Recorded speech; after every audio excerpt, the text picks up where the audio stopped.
Hello, and welcome to a new episode of Nos Confunden Terra Infinita map.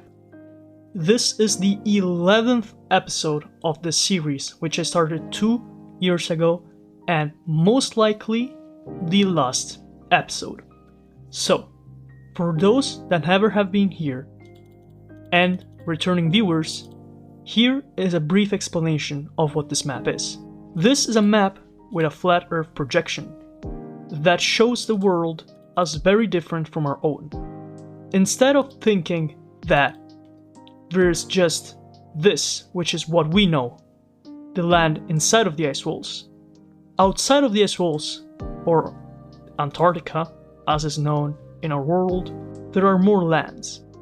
And outside of those lands, there's the mountains rings. And outside of those, there are even more continents. But that's where the Nos Confunden Terra Infinita map expands. In fact, after all these continents, it doesn't just end there.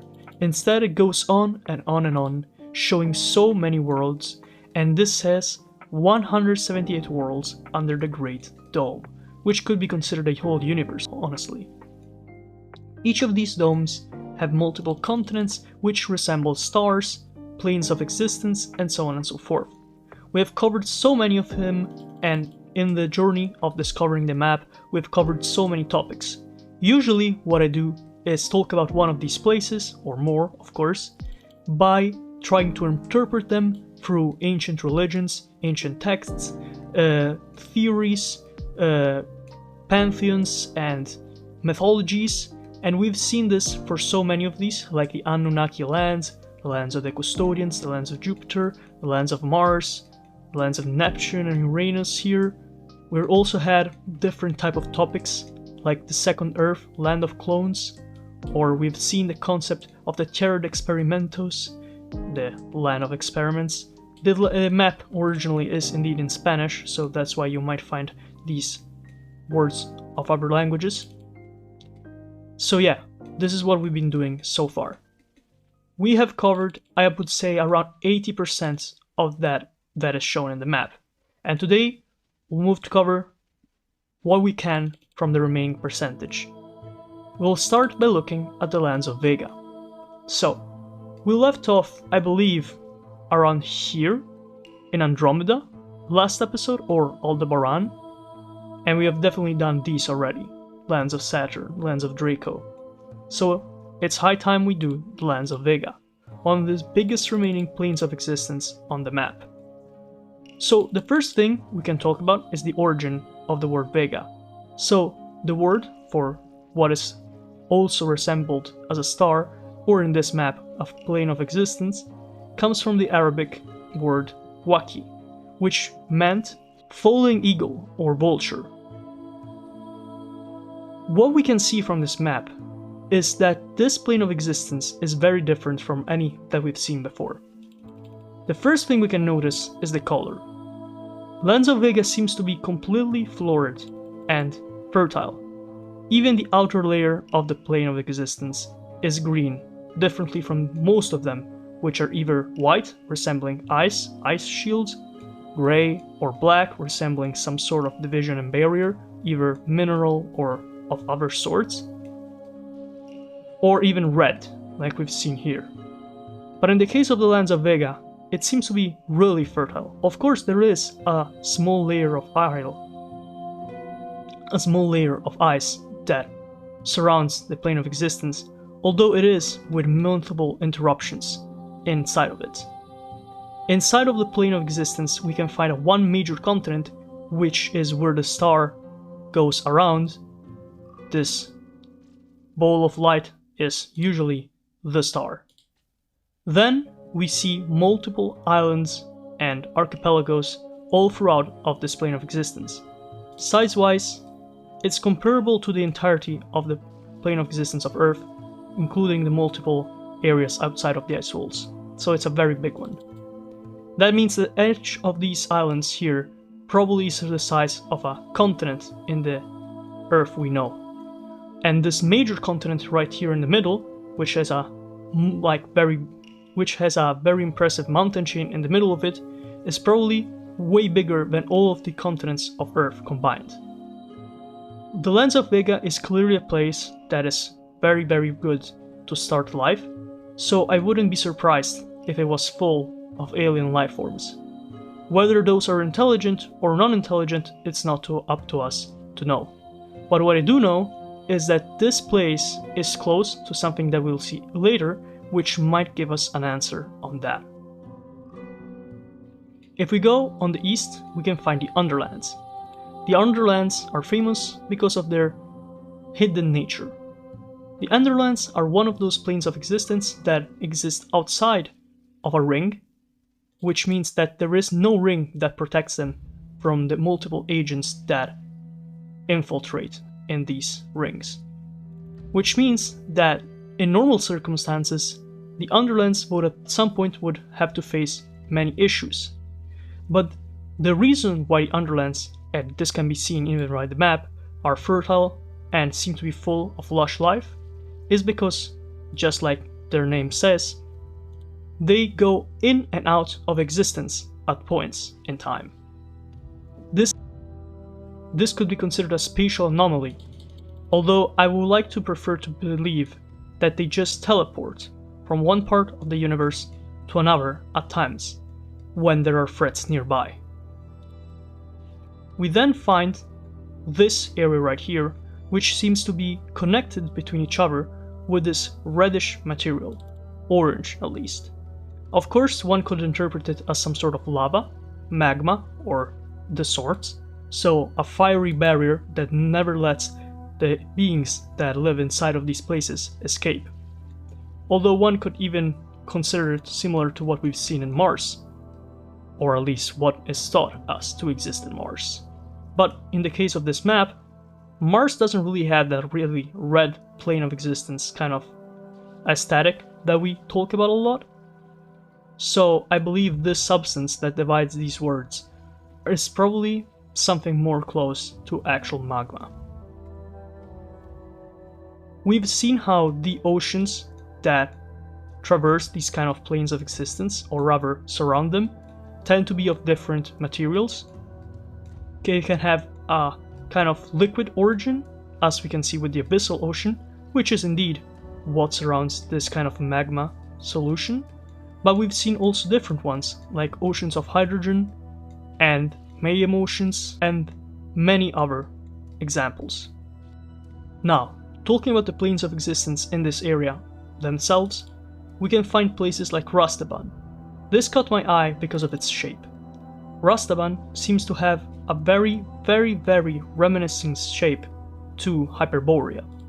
Hyperborea I've covered already in the channel multiple times, but we can even see it by just zooming in this map. Here it is.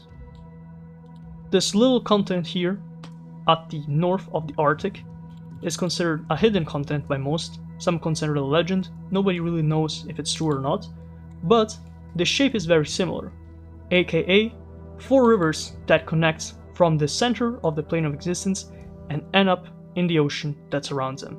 No other continent is present on this map, although there are some islands here.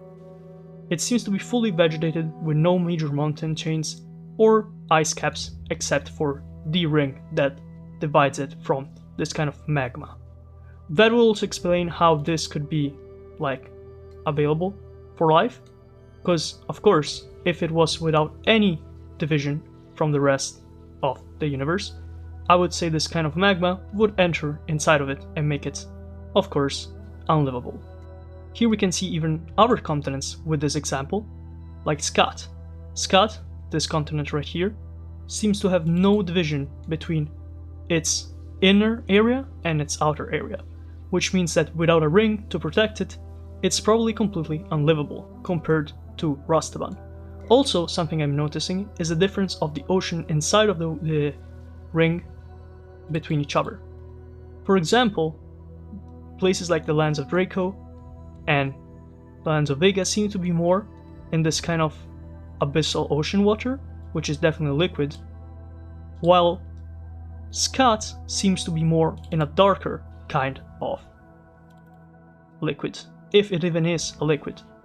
And I'm noticing that there's actually something more akin to water right around the coasts of this plane of existence, which means that possibly the presence of magma without a ring to protect it might have destroyed life in these oceans and rendered it only available in the coasts of this land.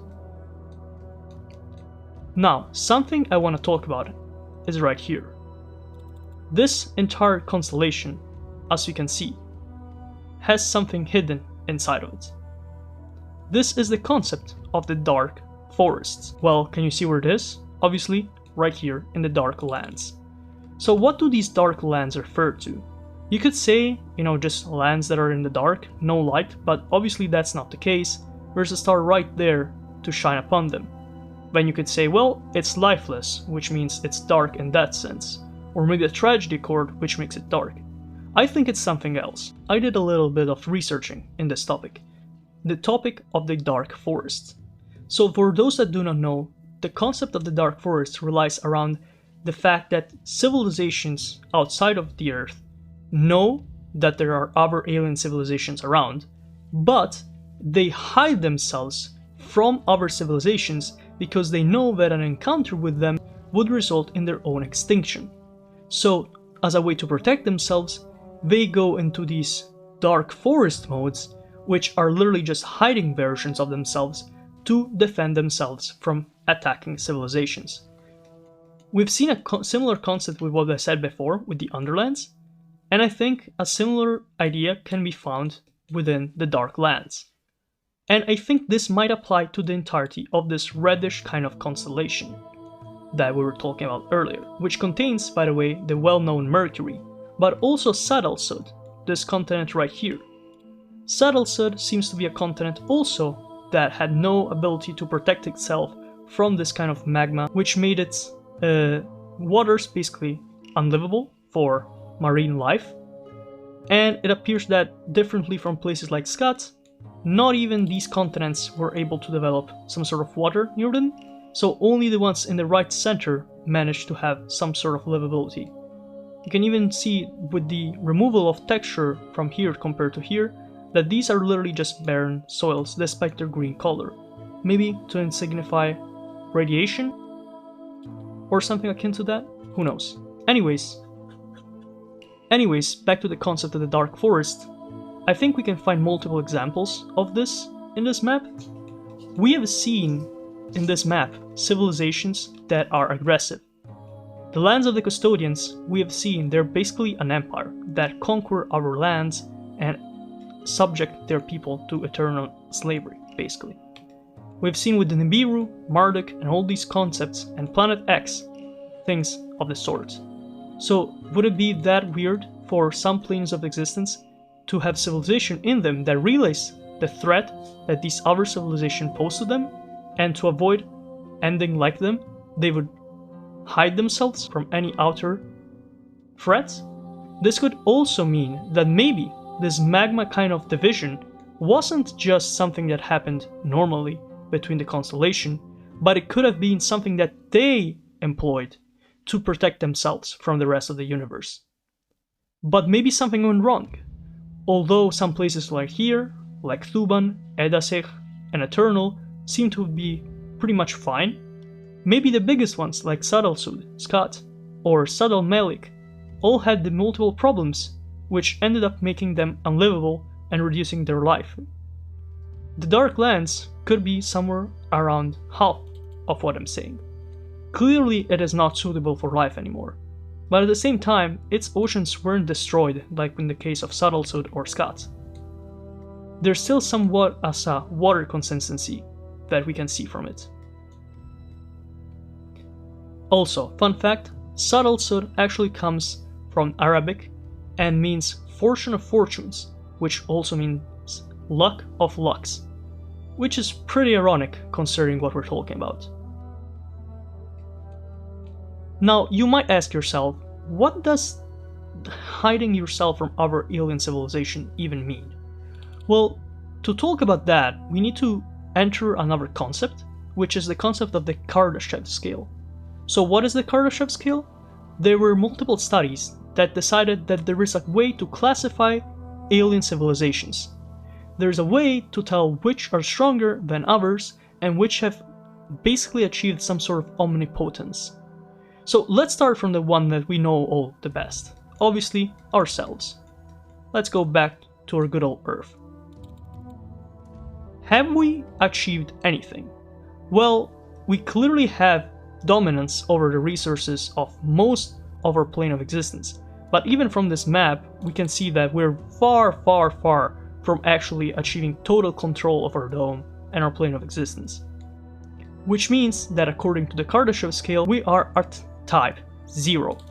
I would say maybe around type 0.7 or 0.8, because we're out there, like we're getting to that point, but we're nowhere near to the point of an actual threat, a completely utilitarian alien civilization. So that's type 0. Now let's get to type 1.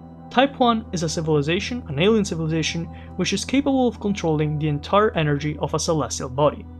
That means that any of these lands we see, if they're inhabited, their civilization is in control in all aspects of their plane of existence. I don't know if any of those that we've seen so far can really say that is the case. We could say something about that with the Land of Clones, considering it is like a big experiment to some extent, and we've seen the lands that have to do with mythology, which according to what we've seen are more likely controlled by the gods that inhabit them and the mythological beings that inhabit them. But then again, we don't know if they have total control about them. But if they do, then that's a type 1 civilization. Then there's a type 2 civilization, which is capable of controlling the entire energy of a star and to travel around it. That is not too hard, considering what we've seen. If somebody in Saddlesuit, or well, I guess that it's gone, but if somebody in Mercury managed to control the star, they might be able to actually control the entirety of their plane of existence. Also, talking about Mercury, what's up with this geography, man? I don't get it. So there's multiple layers, like with Earth, multiple rings, but there's like one outer ring which seems completely livable with just land, water, and that's it. Some little continents right here. Then inside of it, I don't even know what I'm looking at, honestly. It looks like a mini universe inside of itself, but then again, these looks more like ice caps, or I guess icy continents. But then there's like stuff in the water. Maybe that means that the water being black and the stuff being green means it's like a civilization that is brought on with algae or like marine life forms or things like that. So instead of like with heat maps that show light from like the sky, we can see like the cities from the sky that have like lights.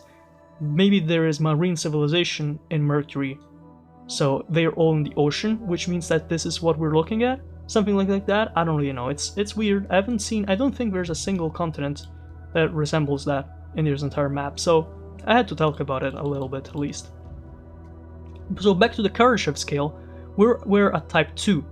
What happens after type 2? There's type 3, which is not only capable of controlling their own celestial body and their entire energy of the star, but it's actually able to control the entire energy of a whole galaxy.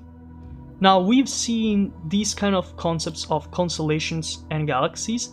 I assume that these like divisions that we see here, like this thing right here, or in the case of what we were looking at here, I guess you could call this the constellation of Mercury, since it's the major body, or Saddlesuit maybe.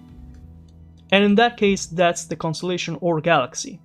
So if someone or some civilization from this constellation was able to control the entirety of the galaxy, then it would be a type 3 alien civilization. Which I don't think that is the case. Maybe in the rest of the map we've seen something close to it, though I don't think that's the case. These mostly seem that they're almost always detached one from another, although there are similarities between one of these planes of existence to another one.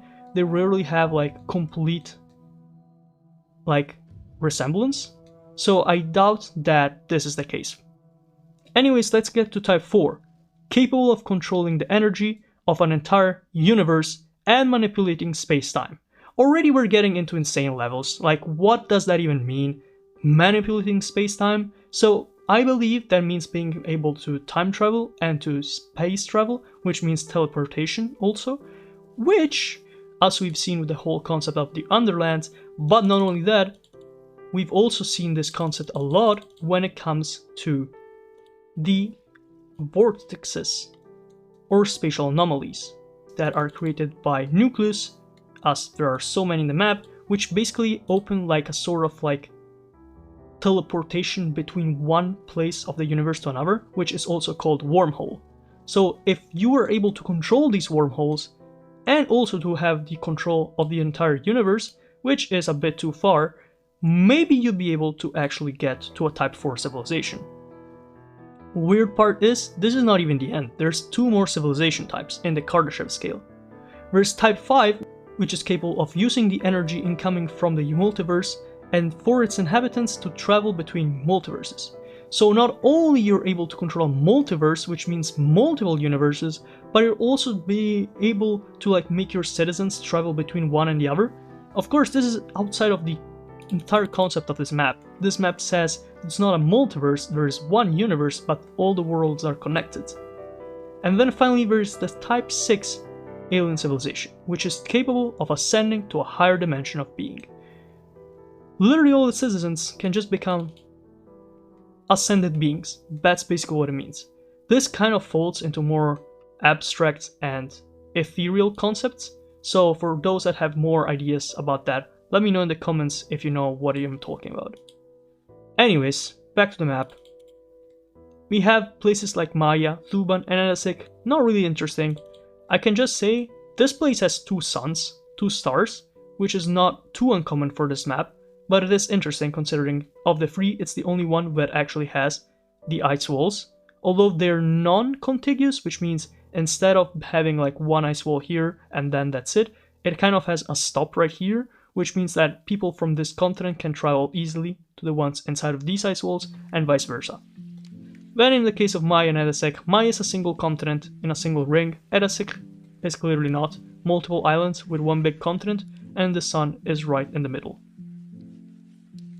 Compared to Earth, I'd say Maya is around the shape and size of the Earth inside of the ice walls, while Edasik might be one layer outside of it, including the internal parts. When we get to Eternal and Polo, well, I think Polo just tells us the whole story. Clearly these are glacier worlds. Clearly these are glacier worlds, and they are uninhabited. Polo is literally like just a little bit of land which is completely frigid and iced, while Eternal seems to be kind of the same thing. Maybe it was Eternal because once upon a time it was part of an ancient civilization, but now clearly it's just another frozen planet, so nothing really of importance. So that kind of covers the entirety of this plane of existence. Well, we do have Giant Far, I don't know what that is, similar to Mercury, I guess. But that kind of covers the entire area, which is where I wanted to end. But also, look at that, another nucleus. So we do have nucleus even in this part of the galaxy, or the world. So despite the White Islands, every time I look at this map there's more stuff. What does that even mean, White Islands? Anyways, there's so much stuff here. There's never gonna be an end of it if I don't put an end to this series, otherwise I just keep going forever. That's why I think this is the last episode, as I've said the last time as well, but I'm pretty sure this is actually the last episode. And not only that, but the next video incoming for Nos Confunden series, which will be hopefully soon, will be the full compendium of the series, which means a one single episode that is worth every single 11 episodes of the series, which will be edited for easier consumption, which means that basically instead of having to me say every time the introduction and the outro of the video, you will have to be just watching the contents. And also I'll try to add some more information that maybe weren't covered in the episodes themselves.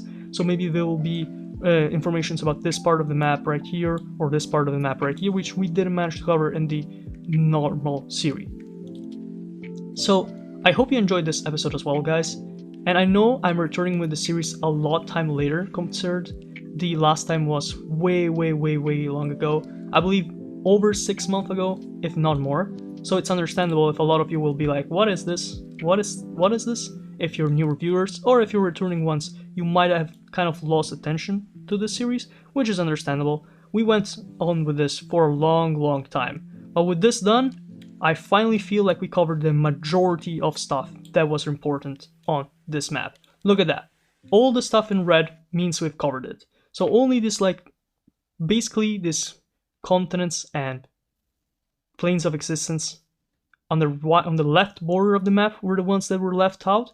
I think this is good enough. And maybe I'll add even them in the big compendium video. So that's it for this episode, guys. I hope you enjoyed. I hope you liked the video. And if you want to continue watching this series, watch out for the compendium coming soon, the compilation. And I hope you have a great weekend. See you guys.